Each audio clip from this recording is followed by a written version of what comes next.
அம்பாளுடைய இந்த ஸ்ரீவித்யா உபாசனையில அம்பாள் ஆராதிக்கிறதுல ரொம்ப விசேஷம் வாசனாதி திரவியங்கள்.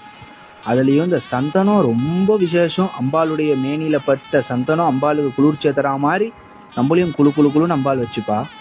அதுலயும் குறிப்பா லலிதா சகஸ்ரநாமத்துல 434வது நாமாவளி சந்தனத்திரவ சிக்தாங்கியை நமஹா அப்படின்னு சொல்லிட்டு ஒரு நாமாவளி. சந்தன குழம்பு பூசப்பட்ட அங்கங்களை உடையவளுக்கு நமஸ்காரம் அப்படின்னு சொல்லி அம்பாளுடைய மேனி ஃபுல்லா சந்தனத்தால பூசப்பட்டிருக்கான்.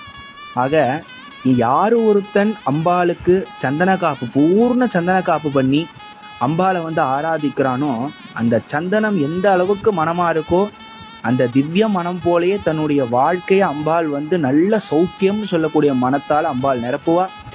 எந்த பக்தன் அம்பாளுக்கு பூர்ண சந்தன காப்பு சாத்துறானோ அந்த பக்தனுடைய வாழ்க்கையில சந்தனம் குழு குழுன்னு இருக்கிற மாதிரி அவனுடைய வாழ்க்கையை அம்பாள் குழு குழு குழுன்னு வச்சுப்பான்.